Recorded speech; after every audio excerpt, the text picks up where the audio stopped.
Muy buenos días y bienvenidos sean a su podcast de deconstrucción y divulgación del psicoanálisis, el ombligo del sueño. Mi nombre es Juan Luis Cortés Cervantes y hoy, ¿qué día es? Miren, aprovechando que voy a investigar la fecha, voy a también cancelar cualquier notificación que pudiera venir de mi celular, de también internet. Lo más seguro que sea WhatsApp, pero hoy es lunes 30 de noviembre del año 2020.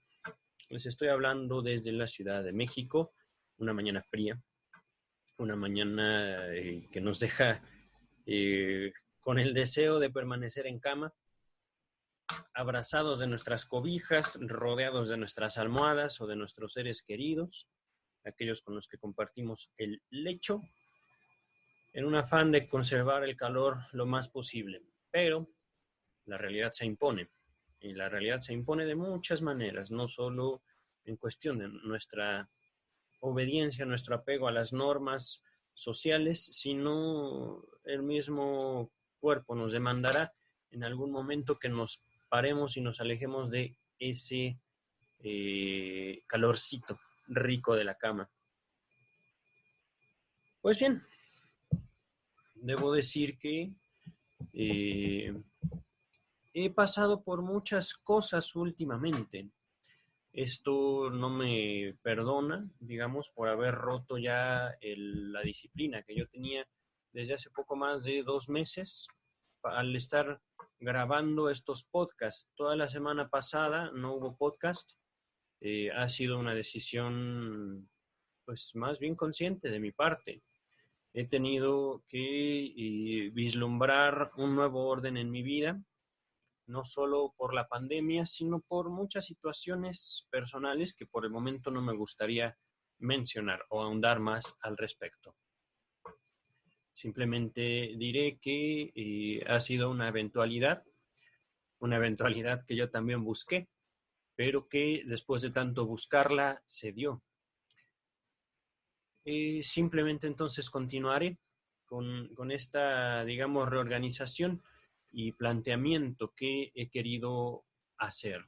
Un tanto, digamos, planeado y también otro tanto sujeto a la espontaneidad, sujeto a lo que el momento me imponga. Pues bien, algo que sin duda ya he mencionado en este podcast es acerca de mi trayectoria personal, mi trayectoria también laboral. Algo que mencioné en los primeros podcasts es acerca de, digamos, esta transición que yo hice de la psicología al psicoanálisis, muy determinado también por mi educación universitaria, por mi formación profesional en la Universidad Nacional Autónoma de México. Les repito, yo estudié la carrera de psicología de 2002 a 2006, me titulé en el 2007. Y ya para el 2006, finales del 2006, exactamente octubre del 2006, yo había establecido contacto con una doctora llamada Marta Centurión Acosta, que me consta que ha seguido estos videos. Le mando otro saludo afectuoso. Hace poquito la vi. Ya es una persona mayor, ya es una persona de edad avanzada, pero que conserva mucha de la energía que nos caracteriza a nosotros los jóvenes. Eso es algo que a mí me admira mucho de ella. Pero bueno, esta experiencia que nosotros compartimos, esta experiencia profesional que nosotros compartimos, es algo en lo que me gustaría ahondar el día de hoy y me gustaría, por supuesto, compartir con ustedes. Entonces, por allá del 2006, conocí a la doctora Centurión en un congreso de psicología. Después hablaré más al respecto de ese no consejo, era congreso. Más adelante hablaré de ese congreso, que era un congreso, se los voy a transmitir. Un congreso de psicología cristiana. Esto podría parecer como algo muy inocente, como algo muy fuerte también. Para mí es algo muy personal. Para mí es algo que no puedo decir que me compromete, realmente no. Es algo que ocurre. Ocurrió y sigue ocurriendo y va a seguir ocurriendo. Tenía pensado hablarles de esta situación de profesional que compartimos la doctora Centurión y yo, y compartimos otros colegas también, porque trabajamos cerca de 8, 7, 8 psicólogos con la doctora Marta Centurión, también otros profesionales. Recuerdo perfectamente que trabajamos en conjunto con psiquiatras, al menos 4 o 5 psiquiatras, médicos, uno de ellos, mi padre, eh, mucha gente de Alcohólicos Anónimos que, de acuerdo a su propia, digamos, formación, más bien de vida, no tanto profesional, no tanto académica, se les denomina padrinos aquí en la Ciudad de México. Vaya, fue una experiencia riquísima, fue una experiencia que me hizo crecer mucho, tanto como profesional como personalmente. Fue una experiencia que vino, digamos, a cerrarse poco antes de que yo empezara mi seminario de formación como psicoanalista. Si mal no recuerdo, trabajé con la doctora Marta de octubre del 2006 a alrededor de septiembre de 2009, más o menos. 2009 fue cuando yo empiezo mi formación, y ya cuando empiezo yo ya no llevaba, o yo ya no tenía una relación tan cercana con la doctora, y no por una cuestión de diferencias, es más bien por una cuestión de tiempo, del camino que nos vamos haciendo en la vida cada uno de nosotros, ¿no? Sin embargo, debo señalar que hice una amistad con la doctora, amistad que incluso me permite hablar con ella al día de hoy, y amistad que también me permitió compartirle mi libro. Ese libro que yo escribí desde hace mucho tiempo. Tengo escribiendo, yo creo que diariamente, al menos un párrafo desde 2001 a la fecha. Pero bueno, si desde 2001 escribo hasta el día de hoy, habré escrito mucho. Y escribí también mucho cuando trabajé para la doctora Marta Centurión Acosta. Como les comentaba, yo creo que el tema del día de hoy será al respecto de ese Congreso de Psicología Cristiana. Ese congreso que, bueno, pues tuvo lugar. Yo asistí, la doctora Centurión asistió, ella como ponente, yo como simple espectador de lo que iba a ocurrir. Y todo este congreso fue convocado por un doctor con licenciatura en psicología, con doctorados en teología, consejero matrimonial, etcétera, ¿no? Jorge García Gaín. Realmente no sé qué haya sido de él. Después del Congreso perdí todo contacto con él. Ahí sí no sabría decirles qué fue lo que ocurrió. Pero bueno, es algo muy curioso, ¿no? La relación de la psicología con el dogma, con las creencias. Y en este sentido, debo apartarme un poquito del psicoanálisis, al menos en cuestiones, ¿cómo decirlo?, narrativas, en cuestiones, ¿cómo decirlo?, esquemáticas. Digo, este podcast se ha caracterizado no por presentar propiamente esquemas, ¿no? A ver, el psicoanálisis es esto, esto y esto, esto. La castración es esto, esto, esto. Complejo de Edipo es esto, esto, esto. El deseo es esto, esto, esto, esto. No, no es propiamente mi intención, o no ha sido mi intención. Aún definir la sexualidad es algo complicado desde el punto de vista esquemático. Si nos planteamos la tarea de definir en cuestiones humanas, prescindiendo de la experiencia personal de cada individuo, es así como caemos justamente en dogmatismos, caemos justamente en estos empeños de aproximación de la experiencia humana, ¿no?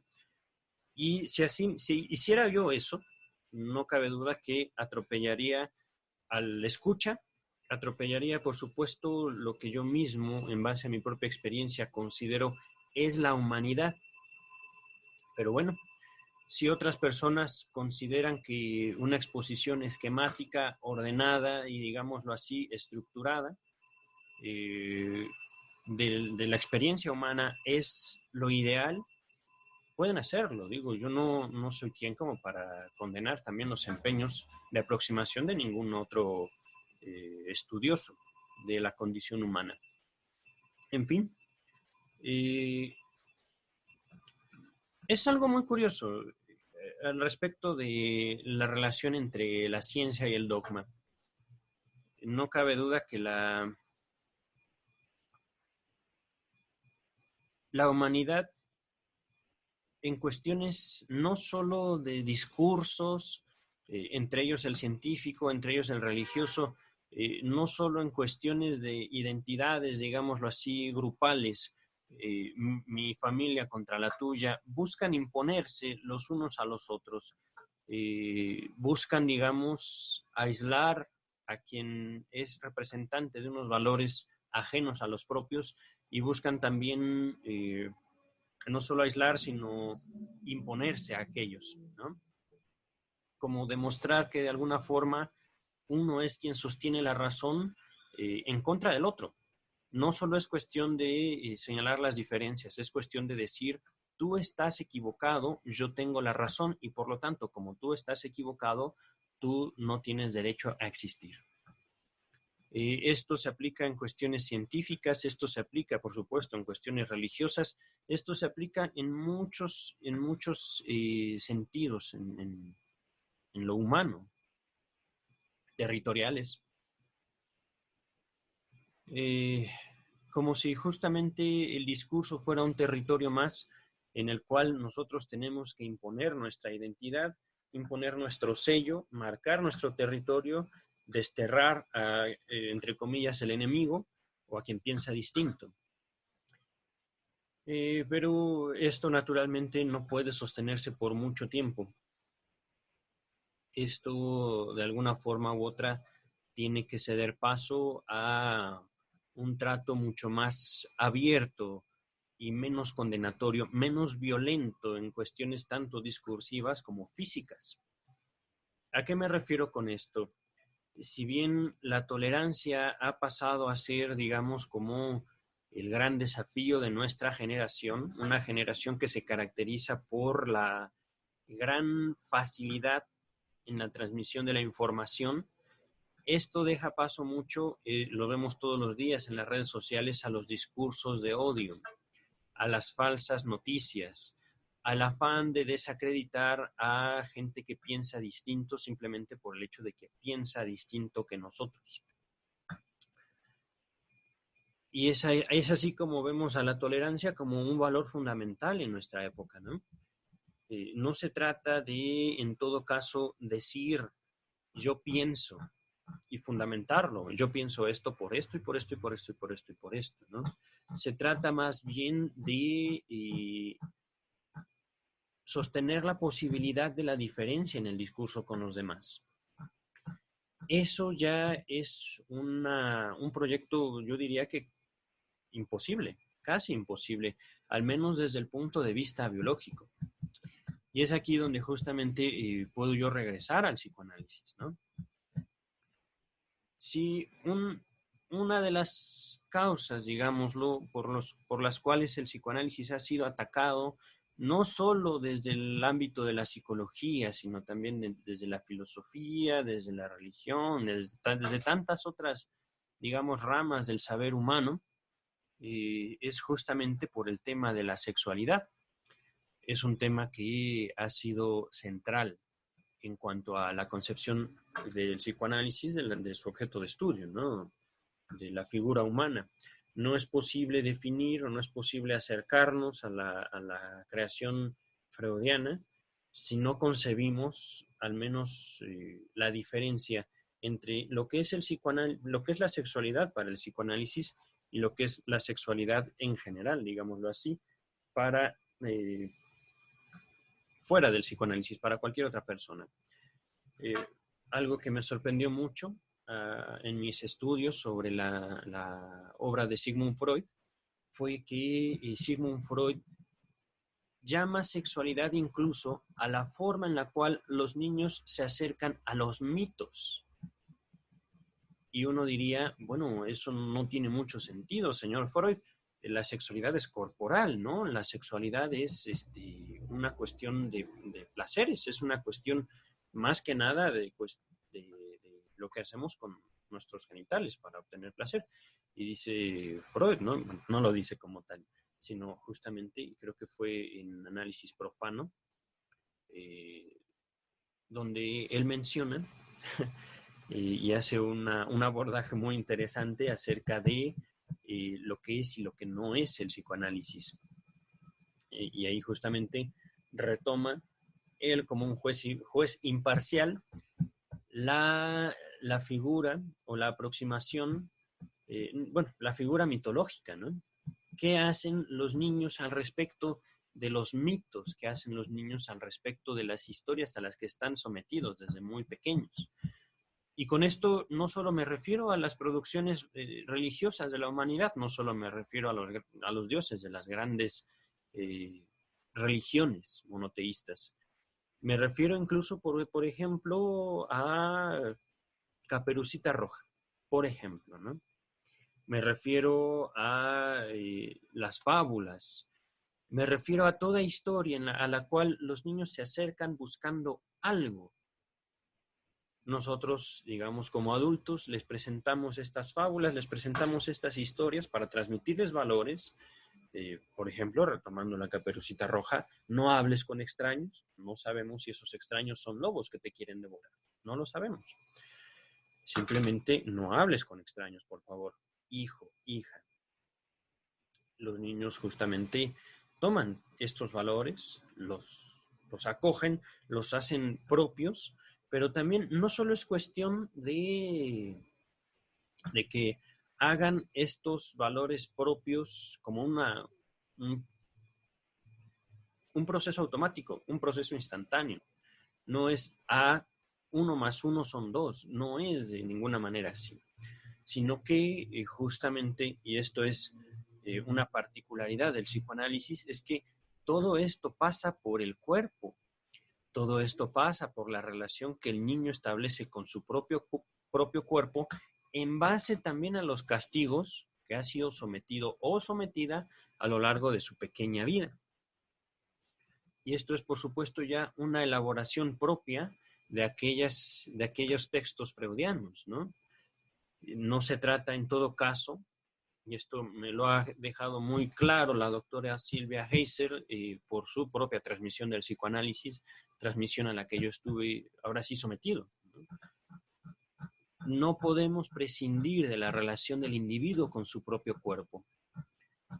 Y eso es justamente lo que he querido transmitirles a ustedes desde el capítulo número 1 de estos podcasts. La sexualidad es la relación que establece el individuo con su propio cuerpo. Eso ya es un universo infinito de posibilidades, infinito.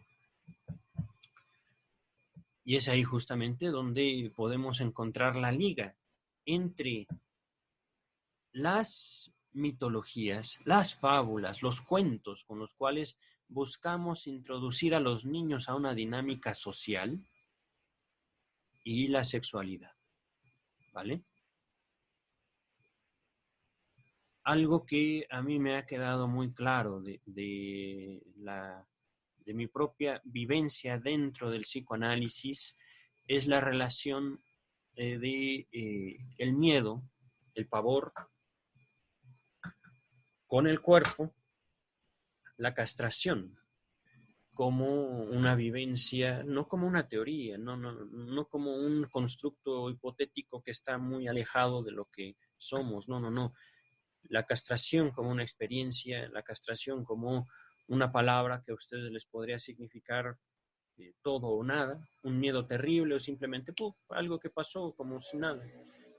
Una palabra que simplemente este individuo que está hablando pronunció y que incluso puedo no escuchar, incluso puedo no vivenciar. Por supuesto, dediqué todo un podcast a la castración como un tema, podcast que me dejó por completo insatisfecho por la muy superficial elaboración que hice al respecto de un concepto fundamental. Pero bueno, todas estas experiencias que les he venido comentando, el pavor, el miedo, el dolor, la castración, el sufrimiento, la pena, la vergüenza, también podríamos aumentar.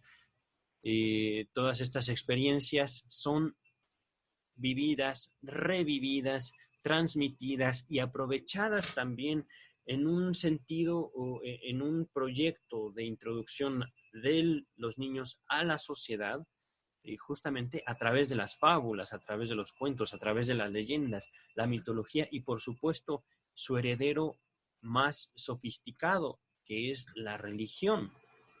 Uno podría decir que la religión es un sistema social, un conjunto de jerarquías bien estructuradas, digamos, que sostienen un poder que por supuesto deriva en la política, pero eso también carece de fundamento, digámoslo así, ideológico, sin todas las historias que están debajo de toda esta estructura, ¿no? Eso, por supuesto, es algo que, digo, no se ve, o por lo menos yo no lo vi durante mi formación universitaria, tampoco lo he visto durante mi formación como psicoanalista. Esto es algo que, un camino que yo mismo he transitado, un camino que yo mismo he hecho en mi propia vida, ¿no? Y que me gusta compartir con los demás. No se trata en todo caso de que yo venga a imponerles una moral, no se trata en todo caso de que yo venga a decirles qué es lo válido o lo que no es válido en sus vidas, sino simplemente de mencionarles cosas que pasan en el mundo, cosas que ocurren y cosas que por supuesto tienen sus efectos, tanto en la vida de su servidor, de mi persona, en mi propia vida, digámoslo así, como en la vida de todos ustedes. No sé si me estén escuchando desde España, desde Portugal, desde Alaska, desde Perú, Argentina, México, no lo sé. Lo que sí sé es que donde ustedes están, lo más probable es que haya seres humanos. Lo más probable es que convivan ustedes con un conjunto de voluntades que tienen criterios de lo que es válido y lo que no es válido en sus vidas. Y esto, justamente, lo queramos o no, esto es transmitido por la relación que establece el individuo con los mitos, con los cuentos, con las fábulas que les son transmitidas, pero justamente que esas fábulas han hecho eco en ese individuo por la relación que estableció con su propio cuerpo. Digo, puede sonar complicado, realmente no lo es. Yo sostengo que no lo es. A lo mejor en esto dejo de ver algo de lo que la gente podría señalar. Es tu inteligencia, ese es tu criterio, esa es como tu propia aproximación. Y bueno, pues es cierto, no puedo yo negar que yo tenga esta aproximación, que sea mía, que sea propia. Y aún así, lo que sí tampoco podrá negar cualquier gente que busque debatir mis concepciones es que son justamente como son mías, pueden ser muy subjetivas, pueden ser muy personales, pero justamente al yo compartir, al yo abrir este tipo de paréntesis dentro de la comunidad, no solo religiosa, no solo científica, sino de la comunidad humana en general, puedo yo hallar eco en muchos lugares del mundo. Pueden estas experiencias, en todo caso, ponernos en cuestionamiento a todos. Digo, no es mi intención y nunca ha sido mi intención al mencionar un tema en estos podcasts de ofender a nadie, realmente. No he tenido yo la intención de, como decía en un principio, señalar errores dialécticos, lógicos, discursivos, para luego condenar. El psicoanálisis no puede funcionar así. Y de hecho ese es justamente parte de mis planteamientos teóricos, parte de mis planteamientos personales. No puede haber un psicoanálisis, digámoslo así,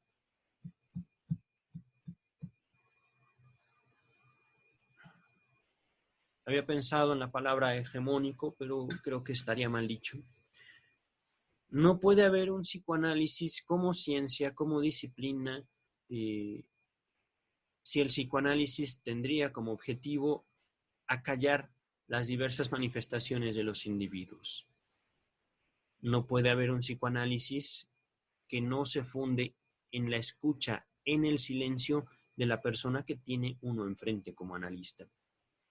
No puede haber un psicoanálisis como dogma que se imponga a otros en un afán de acallarlos, de ridiculizarlos y de, por supuesto, de negar cualquier posibilidad o cualquier manifestación de adaptación de la vida, del organismo a la vida. Esto ya es muy complejo, creo yo que es muy abstracto, pero en un afán de simplificarlo puedo decirlo así. Cuando el psicoanálisis se convierte en un discurso imparable, cuando el psicoanálisis se convierte en una herramienta más en el afán de educar a las personas, cuando el psicoanálisis se convierte en una forma, digámoslo así, de convencer a los demás de estar en un error, eso deja de ser psicoanálisis. Se convierte más en otro tipo de manifestaciones culturales, que bien puede ser considerado como psicoterapia, que bien puede ser considerado como pedagogía, que bien puede ser también considerado como un discurso religioso.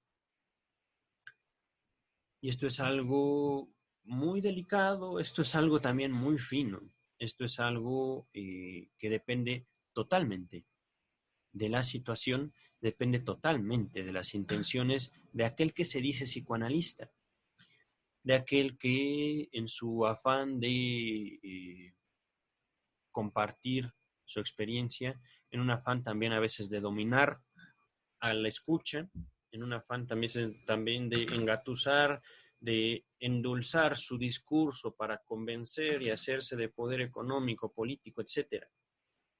Porque todo eso es justamente lo que se esconde detrás de este tipo de manifestaciones o de manipulaciones del psicoanálisis. En todo caso, al menos desde mi propia experiencia, y aquí yo les pediría un tanto también de su confianza. Yo les podría decir que en base a mi propia experiencia, el psicoanálisis es una forma de ciencia de las más puras que yo he tenido el gusto, el placer y la fortuna de conocer. El psicoanálisis, al menos para mí, en mi propia experiencia, de manos ahí de la doctora Silvia Heiser Guerrero, ha sido una experiencia científica en un grado tan puro que es hasta inhumano. No se trata, en todo caso, de consolar a quien está, digámoslo así, sumergido en un diálogo interno, sumergido también en un posible delirio. No se trata de llevar paz en donde se haya un conflicto. Es ahí donde se caracteriza la diferencia principal entre el psicoanálisis y la psicología, de acuerdo a mi propia experiencia. El psicoanálisis es más bien una experiencia única en la cual aquel que se dice analista, en caso de que considere apropiado desarrollar un psicoanálisis porque es, digamos, la posibilidad que se funda dentro de la relación analítica, si él o ella considera que su cuestionamiento va a poder ser soportado por el otro, podrá desarrollar el psicoanálisis como una práctica. Estoy siendo muy abstracto, pienso yo. Estoy siendo muy, pero muy crudo, pienso yo. En un afán, digamos, de ilustrar la relación del psicoanálisis con la ciencia, y también debemos de poner en la mesa el papel del conocimiento en el deambular humano, yo podría decir que el psicoanálisis no busca tranquilizar a quien sufre. No es el propósito. El propósito como tal es indagar sobre ese sufrimiento. Por eso es lo que yo planteo hasta cierto punto como algo inhumano. Y es curioso, sin proponérselo, sin un afán de decirle a alguien, no te sientas mal, sino preguntarle, oye, ¿por qué eso te resulta tan doloroso? ¿Por qué eso te resulta tan insoportable? ¿Por qué eso te causa dolor? En ese momento es como el dolor, el sufrimiento cambia. No les puedo decir que cesa, yo más bien diría que se modifica.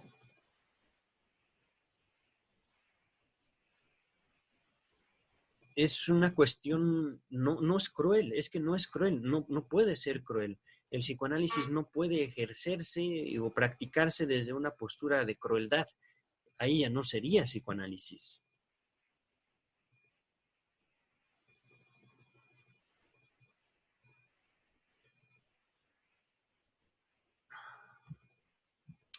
Les hablaba, por ejemplo, en un principio del podcast, de este congreso donde yo conocí a la doctora Marta Centurión Acosta. No pienso yo andar mucho, o por lo menos no en este podcast, en mi relación con la religión. Simplemente diré que no practico yo religión alguna y que no practico tampoco yo, no favorezco ningún dogma. Aún el psicoanálisis como dogma no puedo yo sostenerlo. Pero sí tuve contacto durante muchos años con cristianos evangélicos. Uno de ellos, un pastor, que no voy a decir su nombre por respeto a él y a su congregación, pero el pastor nos compartió en algún momento una experiencia muy particular. Y la voy a transmitir así como el pastor nos la contó, también teniendo en cuenta que ya mi memoria puede estar en algún momento fallando, en algún momento modificando algunos detalles. También es bueno, después de todo, esto me permitirá también asegurar que tanto el pastor como su congregación, como incluso la fuente de este caso que les voy a comentar, puede pasar totalmente anónima. Este pastor, naturalmente, dentro de su congregación, se ocupaba de recibir, digámoslo así, en su práctica cotidiana de atención, pastoreo, podríamos decirle. Y estoy hablando, por supuesto, de un pastor protestante, no estoy hablando de un pastor de ovejas, de ganado, no, es una figura que encontramos social. Este pastor recibió a una persona que había sido víctima de una violación. Y esto ya tiene muchos años que ocurrió. Entonces, el pastor, dentro de su labor, digámoslo así, de sanación, dentro de su labor de asimilación de los hechos, se prestó a esta persona en su habla, y el pastor nos narró que recibía casi diariamente a esta persona para escuchar, para tratar, digamos, de sanar todo el sufrimiento que él creía había en esta persona. Naturalmente el pastor pues tenía en poco tanto a la psicología como al psicoanálisis. Ya abordaré eso después.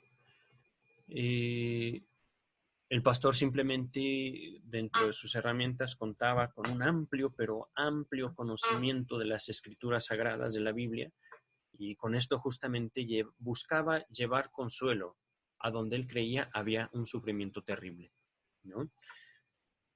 Resulta que estuvo recibiendo en su despacho a esta persona diariamente durante al menos un año. Y durante ese año Todos los días esta persona llegaba a su despacho llorando a repetirle exactamente la misma experiencia de violación por la cual lo llevaron hasta él, sus congregantes, ¿no?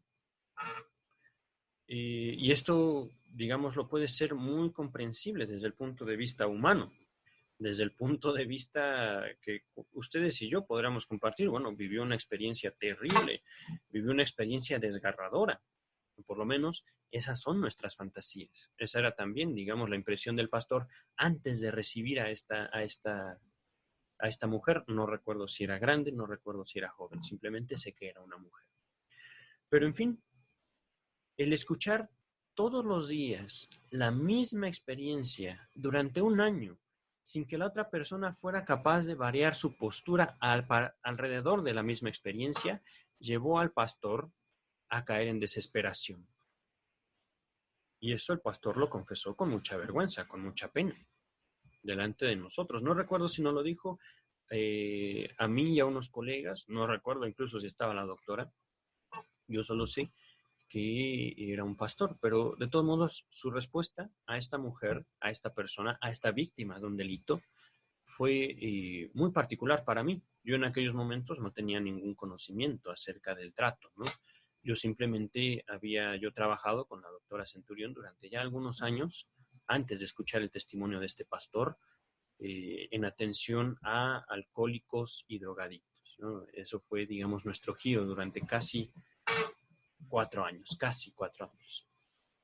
Y este pastor, ya después de estar desesperado de escuchar la misma historia y ver la misma reacción de esta pobre mujer, desafortunada mujer, después de haber ya, digámoslo así, caído en una situación indeseable, el pastor, molesto, le dijo: oye, tú no estás sufriendo.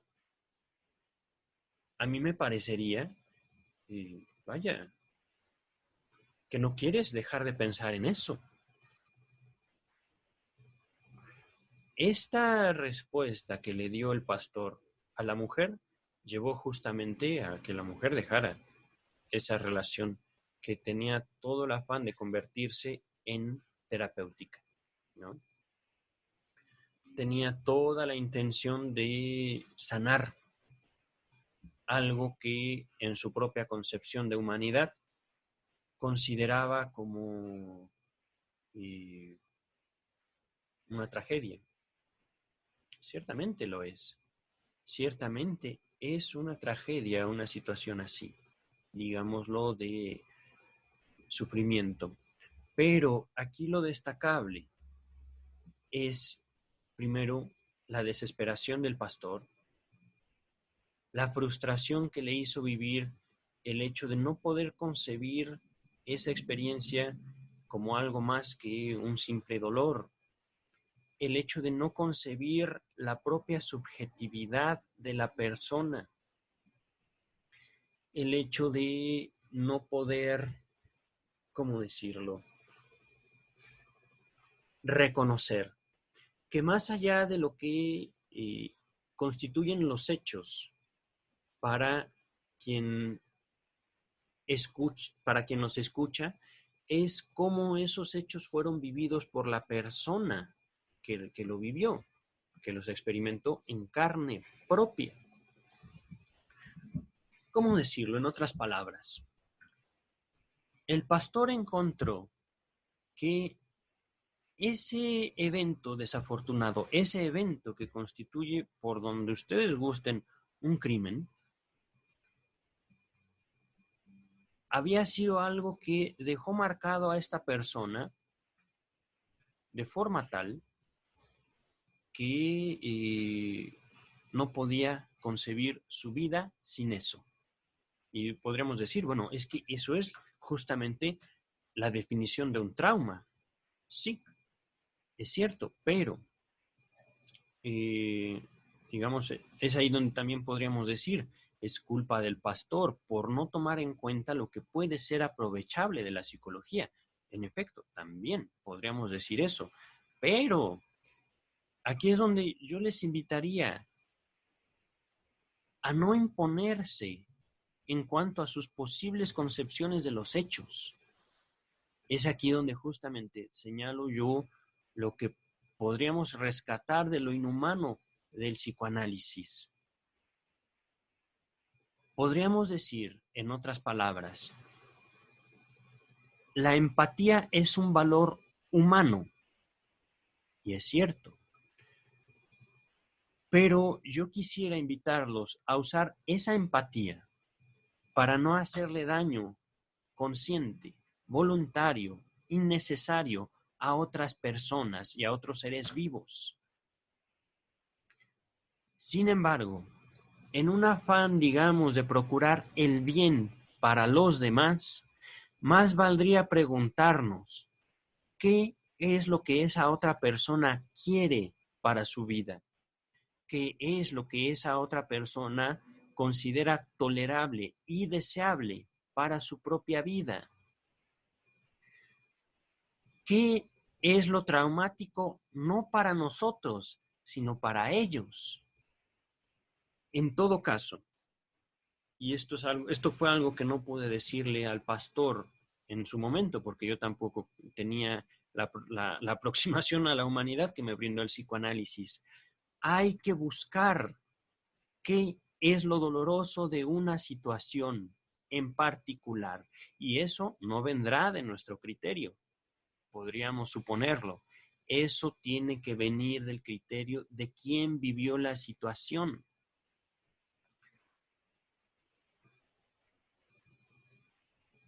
Ahí está, digamos, lo que yo he denominado como inhumano, pero también científico del psicoanálisis.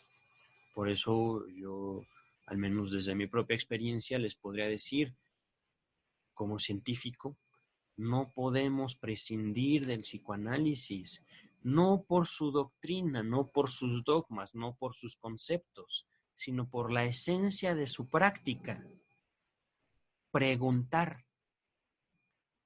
cuestionar, saber. Esto ya demanda una preparación exhaustiva para cualquiera que busque el psicoanálisis. Y esto, por supuesto, incluye la experiencia del diván, incluye la experiencia del análisis propio. En lo particular, ¿qué es lo que a mí me provoca dolor, pavor, miedo, aberración? ¿Qué es lo que yo odio del mundo externo? ¿Qué es lo que en mí hace eco en aquello? ¿Qué es lo que yo no quiero saber de mí mismo?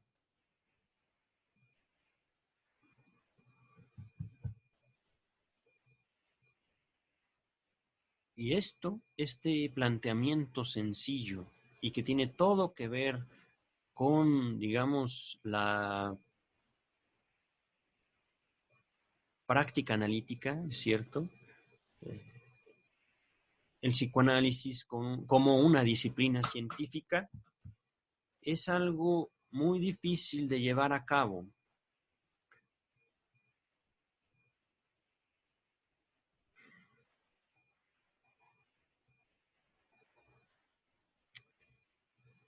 Es algo que si lo tomamos, digamos, en un afán, ¿cómo decirlo?, institucional, en un afán que también la historia misma del psicoanálisis puede dar cuenta, podría llevar al psicoanálisis a ser descrito como una práctica religiosa. ¿A qué me refiero con esto?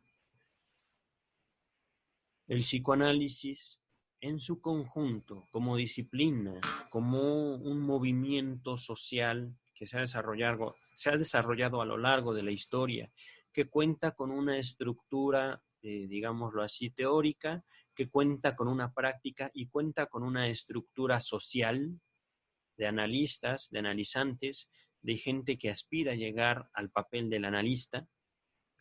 Es así como podríamos denominar al psicoanálisis como una religión. Y podrían usar esto, digámoslo, para atacar el psicoanálisis, cosa que yo no se los recomiendo, no valdría mucho la pena.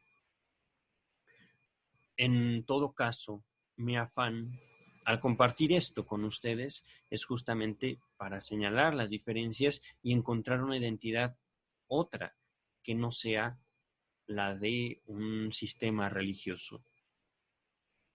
Todo sistema religioso justamente no solo busca consolar al sujeto de su propia frustración, de sus propias, ¿cómo decirlo?, manifestaciones humanas. No solo busca quitarle el dolor. La religión sin ese afán de restar el dolor por la vida no tendría mucho sentido, no tendría mucha función dentro de la sociedad. Una religión sin promesas. En el psicoanálisis no puede haber promesas, no puede haber el consuelo que, por ejemplo, ofrece la psicología en un afán de sanación. Ya Jacques Miller ha hecho una distinción entre psicoanálisis aplicado, entre psicoanálisis puro y otro que no me acuerdo en este momento. Incluso estas categorías podrían variar de acuerdo a mi memoria de la obra de Jacques Miller. Pero es necesario al final. Es necesario este tipo de discursos, este tipo de distinciones.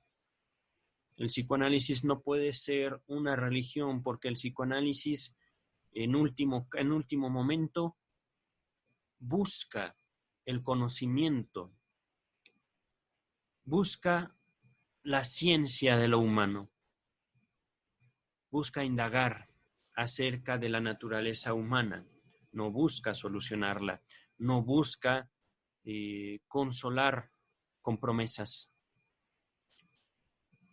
Y es aquí justamente donde puedo introducir a la figura del analista.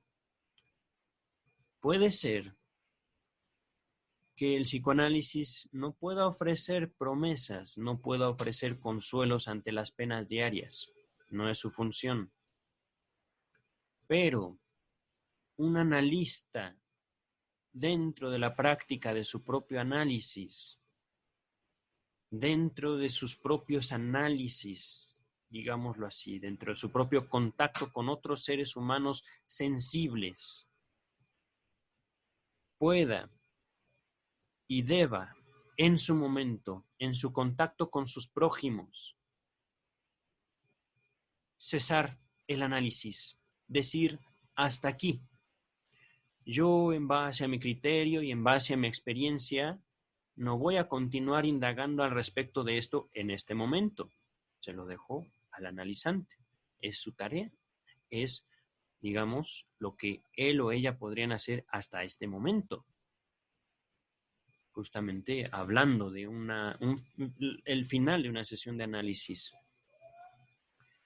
Tenemos un criterio como seres humanos que nos hemos sometido a la experiencia terrible del diván. Tenemos un criterio que nos hace al menos tener o hacernos de unas hipótesis con los cuales cuidamos también de las personas de nuestros analizantes. La angustia que es vivida en el diván es única. Es una experiencia en verdad terrible que uno tiene que vivir, al menos si desea uno ser analista.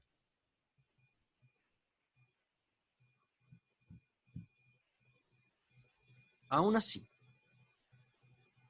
digámoslo, y esto siguiendo un poco acerca del trabajo de Miller, la experiencia del análisis en el diván, la experiencia terrible frente a un analista, nos permite a aquellos que deseamos identificarnos como analistas, separarnos un poco, digámoslo así, de la experiencia humana de dolor que podemos observar dentro de nuestra práctica cotidiana, para buscar dentro de ese dolor a la persona que la está sintiendo. Y para eso hace falta separarnos de ese dolor, distinguir nuestra persona, nuestra experiencia de la persona del otro. Esto igual puede sonar muy complicado, pero es sumamente fundamental no solo para el psicoanálisis, no solo para la psicología, no solo para la ciencia, para la humanidad en general. En general.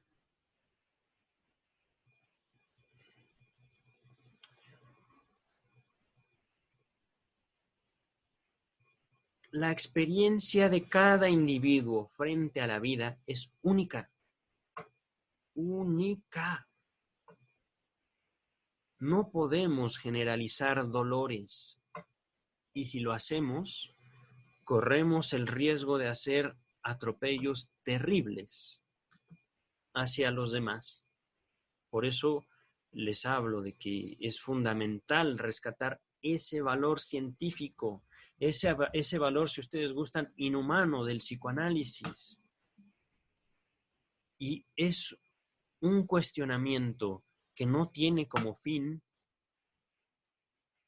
castigar a quien sufre, no tiene como fin humillar a quien sufre, tiene como fin ubicar al escucha, ubicar a quien, digamos, recoge una experiencia de sufrimiento y ubicar también a quien pasó por la misma experiencia que nos están compartiendo. Retomo el ejemplo del pastor, que el que les comentaba, que escuchó a una persona que había sido víctima de una violación. Este pastor,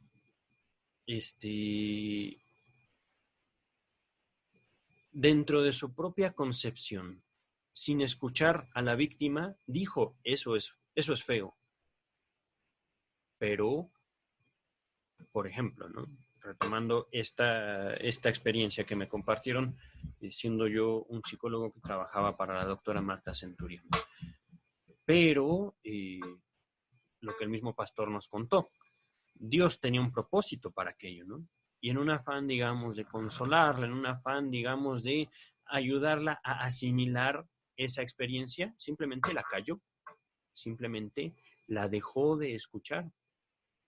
Justamente por eso la persona regresaba todos los días a decirle exactamente lo mismo al pastor, porque el pastor no la dejaba hablar, porque para él era insoportable esa escucha, porque para él era terrible saber que algo así era posible en la vida de cualquiera, por supuesto, para no hacer eco de esa experiencia en su propia vida. No sé si me explico.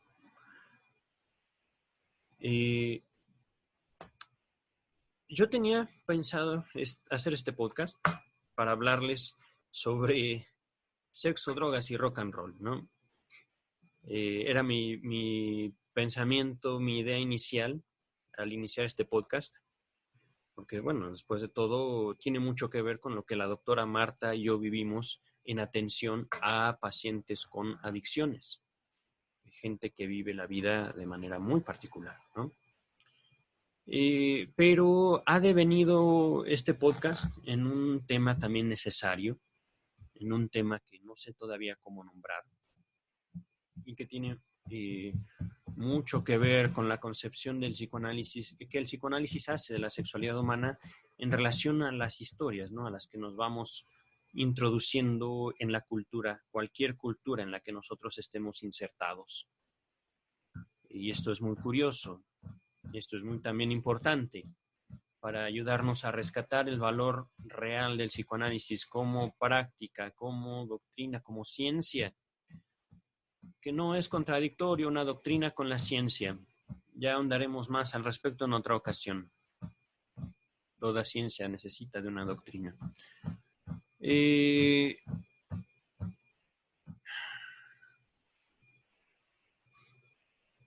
Todos los seres humanos necesitamos de historias. No podemos prescindir incluso de la creencia en la ciencia. No podemos prescindir del voto de confianza en aquellos, tomando el caso de la ciencia, no podemos prescindir el voto de confianza en aquellos que comparten sus hallazgos usando el método científico.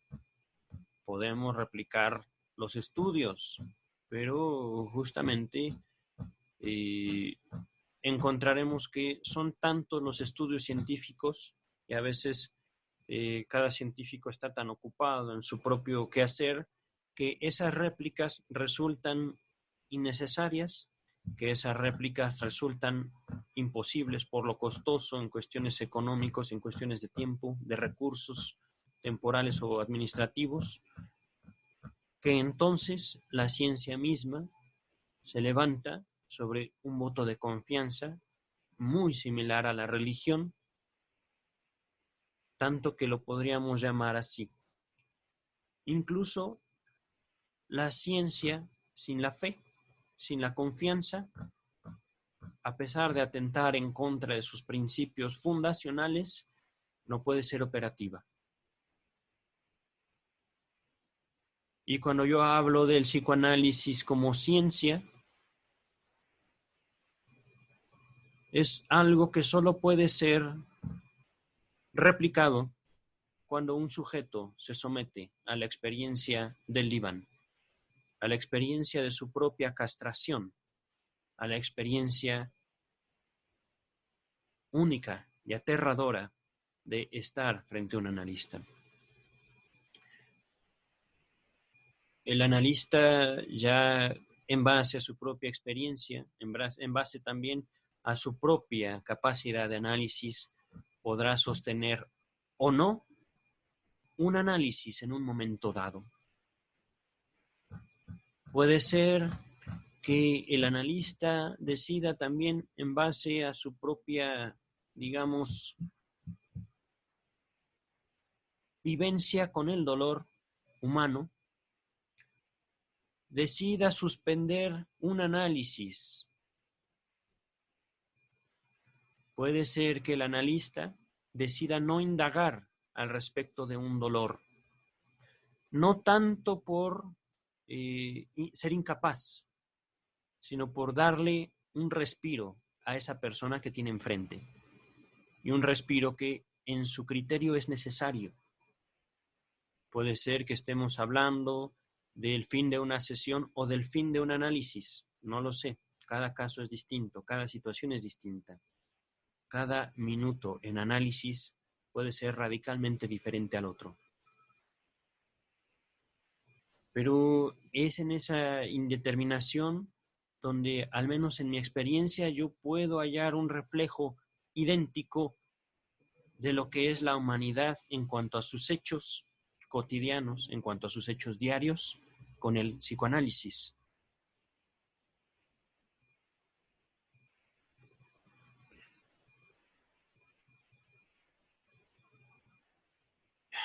He dejado en este podcast muchos paréntesis abiertos.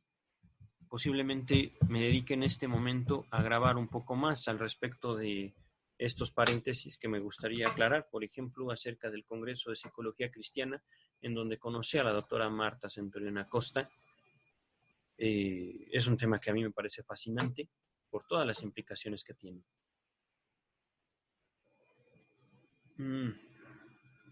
Por supuesto, me veo obligado en este momento a poner un fin a este podcast, porque bueno, si bien a mí me gustaría hablar por horas, no creo que quien me escuche disponga de más de una hora para escuchar un podcast. Bueno, pero mira, si tienes más interés, voy a seguir publicando podcasts al respecto de muchas situaciones humanas propiamente.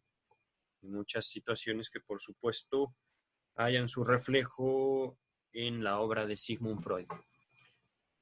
Que lo he dicho antes y lo repito, para mí el psicoanálisis es y fue Freud.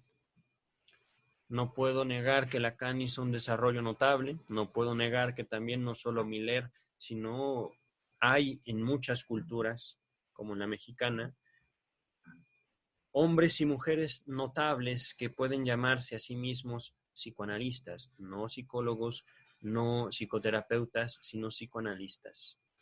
La doctora Silvia Heiser Guerrero es un ejemplo de ello. Gente que está dispuesta a pagar incluso precios muy caros, como ser atacada fuerte y cruelmente solo por el hecho de denominarse psicoanalista.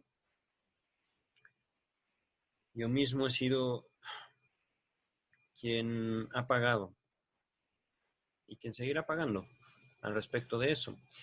Pero, no puedo manifestar esta vivencia como una queja. Antes bien, busco analizarla y busco ver qué se halla detrás de todo aquello. En mi persona, como ser humano, como un individuo único, en mi identificación con el movimiento psicoanalítico, en mi experiencia también humana, empática, como un ser humano más, que busca vivir tranquilo, que busca hacer de su vida no un sufrimiento perpetuo, sino más bien un afán de vivir lo más tranquilo entre un mundo humano a veces muy caótico.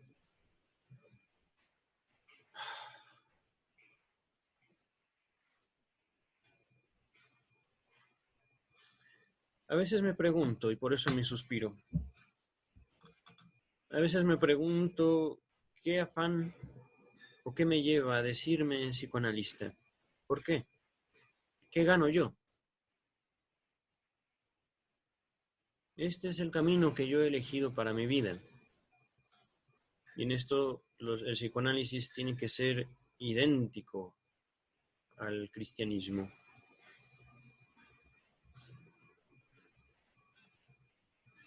Nosotros, quienes nos denominamos psicoanalistas, debemos estar conscientes que lo que decimos molesta, pero es necesario.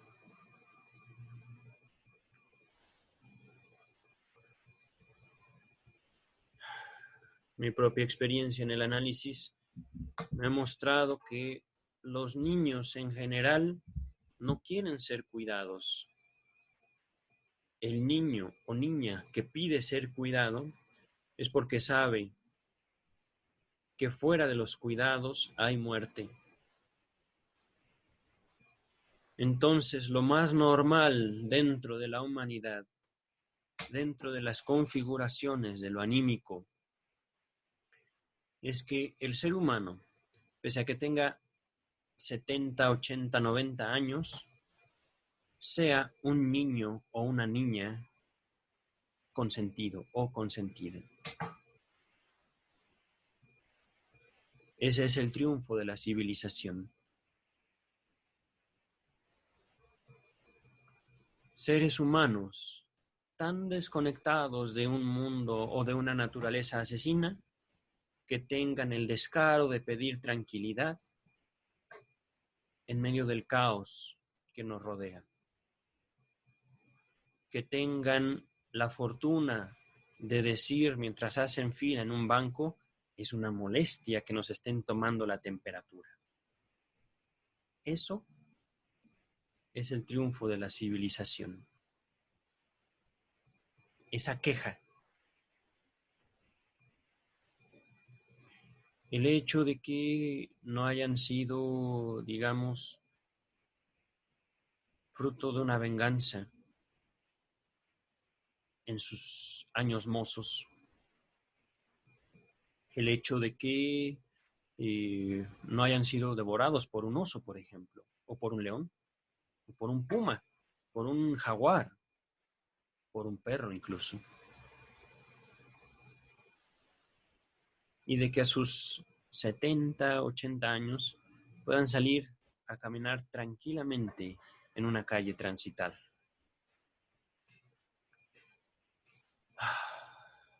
Hay tanto que nos falta hacer.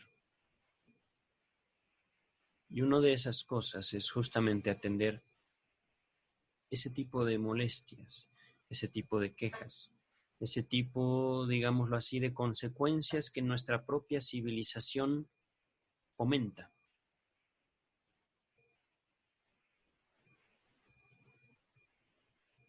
Ya, como pueden ver, puedo seguir elaborando. Voy a verme en la necesidad de cortar ya este podcast. No quiero ya alargarme mucho, no sé ni cuánto tiempo llevo aquí, pero no sé ni siquiera cómo voy a llamar este podcast. Eh, Voy a cortar aquí, ¿vale? Naturalmente sé que los dejo inconclusos, sé que los dejo insatisfechos, pero así son las cosas. Síganme escuchando. Su servidor, me llamo Juan Luis Cortés Cervantes, les hablo desde la Ciudad de México y he decidido denominarme psicoanalista. Gracias por su tiempo. Cuídense, por favor, cuídense mucho en este tiempo de pandemia. Por favor, cuídense, por favor. Hasta luego.